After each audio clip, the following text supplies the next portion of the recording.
The name Chuck Norris reverberates through the ages, a fighter engraved into the very fabric of film. Walker, Texas Ranger, and the man who once confronted Bruce Lee face to face are everlasting monuments in the Dragon's path. He is the epitome of resilience and the embodiment of strength, a guy whose spirit inspired generations and whose fists became legendary. For millions of people, he was more than simply an actor. He was the voice of an unbreakable resolve, the face of bravery, and the very emblem of invincibility. Behind that iconic armor, however, was a broken heart from witnessing his brother's death on the battlefield, and a soul that was bleeding from the pain of witnessing his own family being ripped apart in front of him. Those injuries never went away. The last chapter of his life has been overshadowed by another storm that has silently risen at the age of 85, just when twilight appeared to hold out the prospect of serenity. As a sign of respect for a hero who still bears the weight of both unfathomable grief and flaming glory, press, like if Chuck Norris has ever touched your heart before we start. The legend that the world would eventually adore started off as a frail youngster whose tragic tale started in the dark and stuffy nooks of a broken home, rather than on the vast stage of fame. There was fear in every stream of the floorboards, when the weight of worry weighed heavily during the night instead of rest, and where his only friend was survival rather than childhood. Born in 1940 in Ryan, Oklahoma, Carlos Ray Chuck Norris came from a family already tainted by adversity and uncertainty. In one horrifying moment, his wife and children were shaken with sadness when his father, Ray Norris, was reported missing in action during World War. The second he eventually made it home alive, but his life was permanently altered. Alcohol served as a brutal screen against memories he was unable to suppress, leaving the guy unstable and traumatized. A father's kindness was drained away with each drink, and storms of rage took its place. Storms were so terrifying that the family felt like captives in their own home, constantly on edge and unsure of when they would lose it. Chuck would subsequently write with uncanny candor in his biography, "Against all odds," that his father turned into a bad role model, someone I never wanted to be. With little more than bravery and faith, his mother, Wilma, became the pillar that held three hungry sons together. Chuck recalled how Mom would try to buy food with a valuable $5 cash hidden away, only to have his father stumble home and take it away, destroying what little security they had. When Ray was intoxicated, even the slightest noises, like running water or a door closing, could cause an explosion. Additionally, home was a battlefield of tears and terror for young Chuck, rather than a place of calm. Some of the nights were so brutal and terrifying that Ray, intoxicated and careless, threw the family into the car and said he was taking them back to Arizona, swerving across the road while Wilma cried in fear and pleaded with him to stop. Chuck will always bear the wounds from his terrifying voyage. Chuck subsequently noted that his main role models were the cowboys he watched at Saturday matinees. Even though he could only afford a ticket when he had extra money, poverty was unrelenting, and he fantasized of becoming as brave and moral as the heroes on TV during those fleeting escapes. However, the shadows waiting at home always smothered the light of such illusions. In the early 1950s, disaster struck once more, with terrible harshness, when his father was sentenced to a work camp after causing a fatal accident that killed an innocent person. And when he returned, nothing had changed. Despite the family's sincere hope that this punishment would, his anger intensified, his drinking increased, and his family's brittle dreams were once again dashed. The shame of his shattered home weighed heavily on Chuck, who was shy, introverted, and having difficulty in school. He frequently felt like an outsider, and was acutely aware that his early years were not filled with laughing, but rather with survival. The level of terror peaked around the age of 14. Chuck seized a hammer and positioned himself between his father and mother in a moment that would always haunt him. Defending the only source of affection he had, a desperate child with trembling hands, but unwavering resolution, faced the tempest of his father's wrath with the brittle bravery of a boy forced to grow too quickly. Chuck made a secret vow that he would never become the man who scared him. But that tragic night was not the end. A promise that would influence each step of his path. When Chuck was 16 years old in 1956, Wilma mustered the will to make the only decision available, packing up her boys and escaping to California, leaving behind a husband obsessed by his demons, and a past too hard to bear any longer. "My mother was the pillar of strength that kept us together when everything was falling apart," Chuck would later say of her. And indeed, she became the light that guided him through the darkness. A light that gave him the will to endure, and the belief that there was something better beyond the despair he had known. The wounds from those years never fully healed because they were too deep and too haunting. But they gave him steely strength and the fortitude that would eventually transform a frail boy into the man the world referred to as invincible, a man whose tale of suffering was as tragic as it was inspirational, and whose victory sprang from the darkest gloom of his early years. Chuck Norris emerged from the shadows of a tragic childhood, searching frantically for a place where discipline could calm the chaos inside him. In 1958, at the age of 18, he joined the U.S. Air Force, where he was stationed in South Korea, and experienced martial arts for the first time. Though his initial steps were clumsy and awkward, something inside him stirred a realization that this was the path where fear could be beaten back into resilience, where weakness could be broken down and rebuilt into strength. The shy, introverted boy who had once felt invisible, walking the school halls, now stood before the disciplined world of taekwondo and judo. Chuck would later remember, "I was a very shy kid, not much of an athlete, not a standout in school, but martial arts gave me an identity." He practiced with unrelenting intensity, falling repeatedly on the mats of Osan Air Base, but always rising with the aching determination never to feel powerless again. "It gave me a reason to believe in myself." After his service ended, and he returned home to California in 1962, he brought with him not only the discipline of a serviceman, but also a burning obsession with martial arts. Determining to turn this passion into a career, he became a military police officer, and then took a risk by opening his first karate school, a small storefront where he taught a few students while struggling to pay the bills. The room was frequently almost empty, the floorboards, as he swept the mats and waited for students who occasionally never showed up. His footsteps echoed, serving as a heartbreaking reminder that dreams are not built overnight. Despite the lack of money and the loud doubts, Chuck never wavered in his belief in the art and in himself because, deep down, he knew he was fighting for more than just survival. He was fighting to create a future. Determined to test himself, he started competing in karate tournaments in the early 1960s. But the results were initially devastating, crushing losses that left him bruised, humiliated, and plagued by the fear that perhaps he would never be good enough. Each defeat was a cruel teacher, a devastating echo of his helplessness as a child. Chuck, however, refused to give up and kept going back to the dojo night after night, honing every kick, every strike, and every stance, until his body was a weapon sharpened by sheer willpower rather than natural talent. The setbacks between 1964 and 1967 were painful, but they also strengthened his character and made him into something that could not be broken. After winning his first major title in 1967, at the age of 27, Chuck Norris went on to achieve remarkable success, dominating the karate circuit with unrelenting accuracy and winning the title of professional middleweight karate champion for 6 years in a row. He founded several karate schools across the United States, and in each one he taught more than just kicks and punches. He taught respect, perseverance, and inner strength. His rise, however, was never measured in trophies alone, but rather in the transformation of a boy once paralyzed by fear into a man defined by discipline, perseverance, and unshakable resolve. As Chuck would later admit, every defeat hurt, but each one pushed me closer to the man I wanted to become. He embodied qualities that motivated other young kids who, like him, were looking for a means to overcome their own struggles. I understood that the only way to stop losing was to give up, and I had no intention of doing so. What started off as a scared, impoverished boy's flimsy hope has grown into a reality. Day by day, strike by strike, a legacy is being created. Chuck Norris was more than just surviving by the early 1970s. He was becoming more than just a fighter. He was becoming a symbol that showed that, with perseverance, dedication, and faith, even the most devastating setbacks and the most severe childhood scars could lead to greatness. Chuck Norris's ascent into the movie industry was anything but smooth. From the dusty mats of karate competitions to the harsh glare of Hollywood's lights. And the biggest turning point in his life came in 1972, when, at the age of 32, fate positioned him in the Dragon's Path, across from Bruce Lee. Their fabled encounter in the Colosseum of Rome was more than just a brawl. It was the meeting of two universes, the conflict of titans. And despite the fact that spectators screamed with every blow, Chuck harbored a dark fear that history would only remember him as the man Bruce Lee vanquished. However, what might have been a source of shame became a launching pad for success. Because of his zeal, accuracy, and sheer presence, audiences never forgot him, and Hollywood was unable to ignore the new power that had arrived.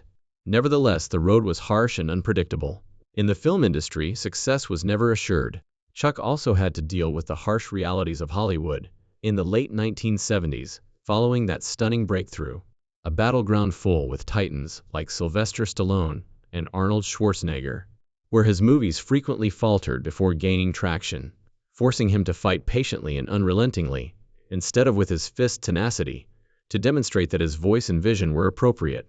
Chuck didn't finally hit the chord that America had been yearning for until he was 38 years old and featured on Good Guys Wear Black in 1978, representing the tidy, well-behaved hero that a restless country had long yearned for.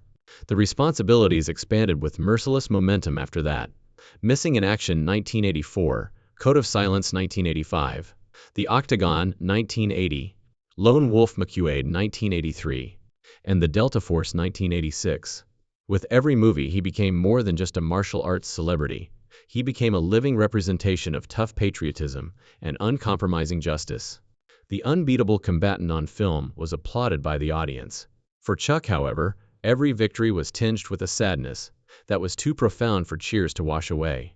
Because memories of his younger brother Wieland, who was murdered in Vietnam at the age of 21, returned with terrible power every time he donned a soldier's uniform or entered the pandemonium of combat. "His death left a hole in my heart that will never heal," Chuck once said. And his heart had scars that the box office would never be able to heal, regardless of how many millions his pictures brought in. The stunning triumphs of the 1980s were based on anguish, perseverance, and an unwavering determination to use tragedy as a springboard for power, in addition to skill and charisma. And although spectators were unaware of the truth behind his eyes, it was this that gave his performances a weight that resonated deeply with them. He solidified his status as America's action star during the 1980s. A guy whose calm, steady presence soothed the nation in need of heroes, and whose fists appeared to be chiseled from steel. Chuck, however, had to contend with different kinds of challenges behind the camera. Arduous filming schedules, physical pain from stunt injuries, and the constant toll of spending months away from his family. Like combat, stardom required sacrifice. And although the world witnessed a man of unstoppable strength, Chuck struggled in private with exhaustion, loneliness, and the crippling cost of maintaining his heroic persona. Nevertheless, he persevered because of his tenacity, which had been honed by childhood suffering and martial discipline. And a new chapter that would forever change his life began in 1993, when he was 53 years old. Texas Ranger Walker. Chuck played the role of Cordell Walker, a Texas police officer whose unshakable morals and fists of justice became household symbols throughout America and abroad. For 8 consecutive seasons until 2001, Chuck Norris became a worldwide celebrity after the series was aired in more than 100 countries. His name is a byword for fortitude, integrity, and unbeatability. He was admired by children as the unfailing hero. The serene discipline of his presence was admired by adults, and his influence only grew stronger as jokes and parodies proliferated throughout popular culture. But the harsh reality persisted even at this shining apex. Notoriety could not take away sorrow. Memories could not be silenced by applause. Chuck Norris stood taller than ever before, but he still bore the unseen wounds from all the sacrifices and losses that had led him to success. In his prime, he was brilliant, unstoppable, and legendary. However, the shadow of a man who had braved storms the world would never fully see lingered beneath the spotlight. His greatest triumphs were not limited to the screen. They also came from his unwavering fortitude, which allowed him to keep rising when life threatened to bring him down. The cheers were loud each time he appeared on screen wearing a soldier's uniform. But in the quiet that followed, Chuck was plagued by visions of a battlefield that was much more intimate, one in which he lost a loved one to the indescribable cost of war. Van, his younger brother, had always been the family's vivacious soul, bringing joy into the darker chambers of their father's hardships. However, he was also haunted by a premonition. At one point, he muttered that he didn't think he would make it to his 27th birthday. When that shadow became a reality in 1970, while serving in Vietnam at the age of 21, those words, which at the time seemed to be nothing more than teenage melancholy, became a ruthless prophecy. The first patrol member to spot the enemy lying in wait was Wand. He sacrificed his own life in that moment by yelling a warning and a frantic appeal to save his fellows. It was the height of commitment and an act of incredible bravery. However, the destruction it left behind was beyond words. For Chuck, who had dedicated his professional life to on-screen warriors and saviors. Here was a bravery so unvarnished and tragic that no camera, no script, and no performance could ever match. The Norris family was devastated by the telegram that received. Having already endured poverty and brutality with her children, their mother now had to deal with the intolerable cruelty of outliving her son. Chuck subsequently acknowledged that this loss left a scar on his soul that would never heal, a void that could not be filled by fame, wealth, or praise. Years later, he acknowledged that his death had left a void in his heart that would never be filled. And they were the obvious, heartbreaking facts, not hyperbole. As his movies flooded theaters across the globe in the 1980s, and fans cheered his on-screen triumphs, Chuck was dealing with a personal sorrow that would never go away. He wasn't only acting every time he put on a costume, carried a firearm for a part, or acted out a fight on set. He was reliving the ghost of Van. He was reminded of that one terrible moment in 1970, when war tore away a brother who should have had his entire life ahead of him, by the simulated firefights, the yelled orders, and the flurry of explosions on screen. In addition to killing a young man in the bush, the harsh reality of combat robbed Chuck of tranquility in each of his subsequent days. Chuck's unspoken sorrow of Wieland's passing followed him into every victory. The eerie reminder that even the brightest lighting cannot drive away sadness is the shadow that lurks behind every smile. He had experienced poverty, been bullied as a youth, and persevered through painful karate setbacks. However, nothing came close to the sorrow of losing the brother who had once supported him in that same dysfunctional household. Wieland was more than just a sibling to Chuck. He was taken away on a battlefield thousands of miles away from home, leaving behind a void that could never be filled by cheers. Nevertheless, Chuck discovered a delicate yet unbreakable strength in that depth of sorrow. Chuck could not give up if Wieland was willing to sacrifice himself for the sake of others. He would continue to bear the memory of his brother as a pain and a light. His movies evolved beyond just amusement. They turned into a kind of living memorial to Van. Every character is an example of bravery, self-control, and tenacity. Viewers witnessed a man who appeared unbeatable. What they actually witnessed, however, was the love of a brother turned into steel, a loss that was turned into strength. Wieland's sacrifice molded Chuck into the man the world would adore, yet it never stopped hurting or haunting. A guy who demonstrated that even heroes suffer, even legends bleed, and that some wounds never heal no matter how much splendor surrounds them. However, he was still being tested by life. Another tragedy would occur much closer to home, if his brother had been taken by war on a far-off battlefield. With the silent collapse of love, not with the thunder of gunshots. Chuck Norris married Diane Holicek, his high school sweetheart, in 1958 when he was barely 18. And their marriage served as the fulcrum of his turbulent life for 30 years. Together, they started a family and had 2 sons, Eric, born in 1965, and Mike, born in 1962. Kids who would grow up seeing their dad become a Hollywood star and karate champion. However, being famous is not kind, and the marriage was strained to the breaking point by the unrelenting pressures of movie sets, frequent travel, and the unseen burden of secrets. 30 years later, in 1988, their bond shattered. And this was a new type of pain for Chuck, who had already been through so many wars. According to him, the split was a terrible blow that broke the foundation he had relied on for half of his life, leaving him adrift and without the support and company he had come to expect.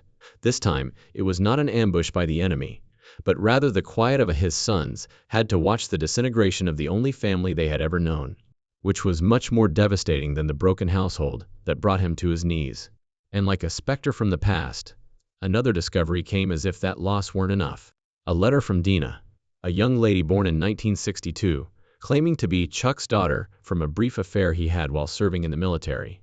Her mother had concealed the truth to prevent upsetting his marriage, so she had spent the entire 26 years of her childhood and youth apart from him. Chuck, who is 48 years old and still in shock from his divorce, found the moment he read her remarks to be indisputable. He recognized himself in her face, and he was almost crushed by the wave of shame that followed that realization. He had learned the value of loyalty and accountability from his faith, and now he felt marked by the years he would never be able to get back, by the shame of being absent. He humbled himself and asked for forgiveness from Dina and her mother. However, no repentance could take away the nagging worry of what might have happened if he had been there throughout her early years. He would subsequently acknowledge that although Dina was a godsend in his life, He was unable to shake the weight of remorse for the years he had lost, a grief that persisted even as their relationship deepened. This scar was different. It was made by decisions, quiet, and the cruel passage of time, rather than by violence or battle. These confessions tore away the armor of the man who had constructed his legend on the idea of invincibility, exposing the frail heart of a father who had failed and who could only hope to recover via love and honesty. It served as yet another reminder that regrets weigh as heavily as any battlefield, even for those who appear to be unbreakable. Long before it was discovered, there was a murmur of regret over what had been lost. He had already been put to the test by the death of his brother and the dissolution of his marriage. But now he was about to suffer yet another brutal blow. This time, it was in friendship rather than family, in the uncommon trust he had discovered outside of blood. Chuck Norris had a close relationship with Lee Atwater in the late 1980s. Atwater was a clever and ebullient strategist whose unwavering energy and sharp mind looked unstoppable. They were a strange combination. One is a rising political figure in the United States, and the other is a martial arts legend. However, they had a relaxed friendship, conversational evenings filled with laughter and the trust that only true friends can experience. Chuck saw Lee as more than simply a friend. He was a confidant who helped him remember that he was not alone in the chaos of celebrity. Then the unimaginable happened in March 1990. In front of a startled audience, Lee abruptly passed out during a speech. The physician's heartbreaking decision arrived within hours. A silent sentence, an irreversible brain tumor. At just 39, his career was taking off, and he had decades of potential ahead of him. However, everything was ripped away in an instant. Chuck compared hearing those words to being on the precipice and watching the earth collapse beneath his feet. Through his brother, he had witnessed death on the battlefield. However, this was not like the others. This comrade, full of life and intelligence, was suddenly facing a fate that no warrior could overcome. In the ensuing months, Chuck went to see Lee, and his memory was burned by what he saw.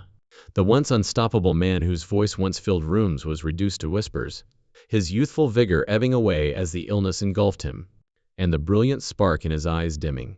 Chuck subsequently recounted a specific visit, during which he bent down to plant a kiss on his friend's forehead, before leaving the room and crying uncontrollably at the brutality of witnessing someone so alive fall apart so rapidly. Lee Atwater, 40, passed away in March 1991, a year after collapsing. In addition to losing a buddy, Chuck also experienced the demise of the notion that one could escape death by virtue of one's power, charm, or even intelligence. "I may experience the same thing if he did," Chuck would subsequently acknowledge, a terrifying insight that shattered the final semblance of his once-held invincibility. Chuck, the man whom millions believed to be unbreakable, had to confront the frailty of life at this very moment. In the shadow of a coffin laid down much too soon, the audience cheers, the awards, and the celebrity all seemed to be ephemeral. Lee's passing served as a reminder to a man who had based his legend on tenacity and success that life is tragically fleeting and time is cruel. But even amid that sorrow, Chuck found a stronger desire to live a purposeful life, to treasure the people he loved, and to realize that real strength was about appreciating each moment before it passed. Chuck Norris's heart was further scarred by Lee Atwater's passing, one that reminded him of death and loss, but also that friendship endures and shines brightly even in the midst of grief. Nothing compared to the day he understood that the biggest battle of his life would be waged at the bedside of his cherished wife, not on a screen or in a ring. Even if losing his brother had left him traumatized, losing his marriage had shaken him, and losing his friend had forced him to face mortality. When Chuck met Gina Oke, he had finally found happiness after years of loneliness. In 1998, she married Kelly, a former model. At the age of 58, her brilliant presence rekindled his joy, even though she was 23 years younger than him. They welcomed Dakota and Dan Lee, twins, in 2001. And for over 10 years, the sound of children laughing and the tranquility Chuck had long sought filled their home. Chuck was 73, and Gina was 52, by 2013, and the family appeared to have been given a second chance at happiness. Then, however, came the most treacherous turn of all. In order to protect her health, Gina had what should have been a standard MRI scan that year with a contrast dye. Rather, it brought destruction. Doctors would subsequently identify the signs of gadolinium deposition illness, a harsh and poorly understood disorder that left her nervous system under siege. As being brought on by the gadolinium used in the treatment, she started experiencing horrible symptoms shortly after the MRI. Her entire body shook violently. Her limbs became numb and feeble. Even her voice wavered till it was nearly impossible to speak. Chuck's beloved wife, the mother of his small children, was abruptly sinking into a nightmare from which neither of them could recover. Every day felt worse than the last, as doctors looked for explanations.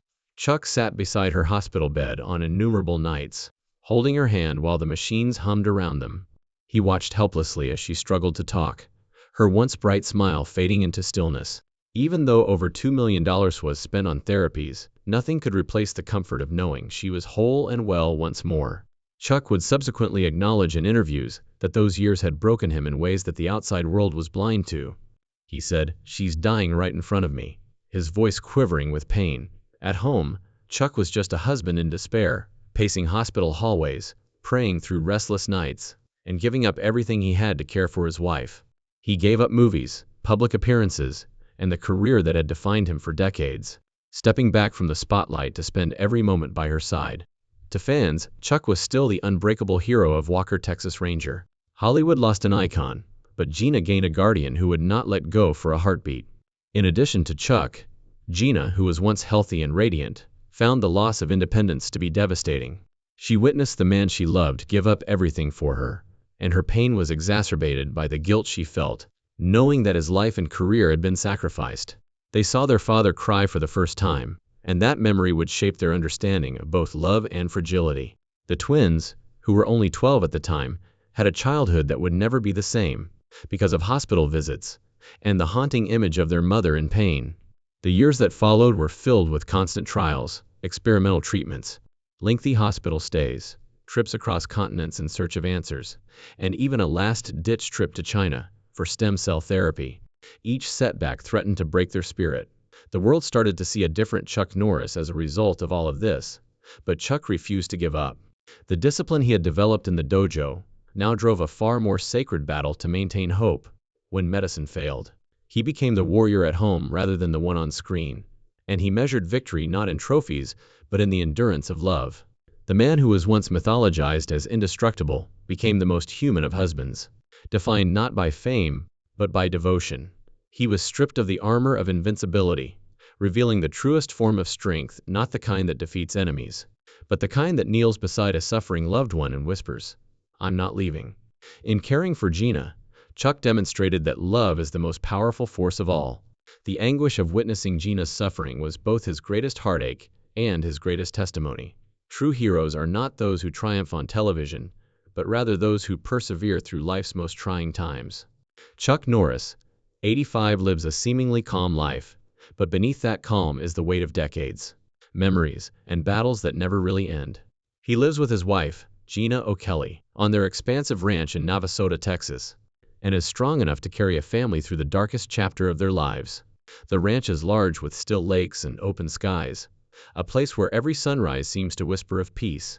It is a sanctuary of hundreds of acres worth tens of millions of dollars, where the family raises horses and bottles Sea-Force. Chuck turned the pure spring water into a business and a legacy. Chuck's fortune is estimated at $70 million, which is a testament to decades of martial arts victories, blockbuster films, television stardom, and ventures beyond the screen. Despite this, every step he takes along the ranch's dirt paths carries the echoes of everything he has endured. Though wealth can buy land, homes, and even medical treatments, it cannot buy back time or erase the shadows that return every night to sit with him in silence. Chuck Norris's days now center on Gina, who still bears the scars from her health crisis. And even though she has found stability after years of pain, Chuck is always by her side, tender and watchful, as if every moment they spend together could end at any time. Chuck views the twins, Dakota and Dan Lee, who were born in 2001 and are now 24 years old, as both a blessing and a mirror. They are young people who have been molded by the somber realities of a mother's suffering and a father's undying commitment, rather than by red carpets and camera flashes. But age is a battlefield no warrior can win. For the man who once embodied indestructible strength, the betrayal of his own body is its own heartbreak. His workouts are gentler, his martial arts slower, and his once iron frame softened by the passage of time. This proves that love gives second chances even in a world marked by sorrow. The ghosts of Wieland, his brother who died in battle, and Diane, his wife he lost to divorce, are still there, And even though Chuck has chosen to keep his distance from the public, there are nights when the quiet of the ranch is more depressing than the loudest cheers he has ever received. Every ache in his joints, and every reminder of his weakness, feels like a cruel echo of the legend he once was. At the age of 85, the memories of Dina, the daughter he was unable to hug through her youth, Lee Atwater, the buddy whose life ended too soon, and Gina, whose struggle for survival left wounds on both of their souls, intensify and resurface in whispers that remind him of everything that time has taken. Chuck Norris continued to support causes close to his heart, particularly Kickstart Kids, the program he founded in 1990 to give at-risk children the same discipline and hope martial arts once gave him. However, in this autumn of life, he has discovered his final and greatest lesson. True invincibility does not lie in never breaking, but in rising again after you do. The man the world once viewed as unbreakable now lives surrounded by land, by family, and by the delicate beauty of borrowed time. The warrior who once fought enemies on screen now fights more subdued wars, using his legacy to mold lives before adversity has the chance to shatter them. To the world, Chuck Norris is still a symbol of strength. To his family, he is a father, a husband, and a guardian who sacrificed everything for love. And to himself, he is a man who has discovered that even legends must submit to the passage of time, but that love, dignity, and devotion can transform even the darkest years into a tale of hope. His ranch is a haven of peace, but his heart bears every scar he has ever earned. Give Chuck Norris a like as a tribute, a sign of respect for a man who has carried both the blazing glory of fame and the heaviest sorrows of life, and who continues to stand as evidence that the greatest force on earth is love itself. If his victories and tragedies have ever inspired you,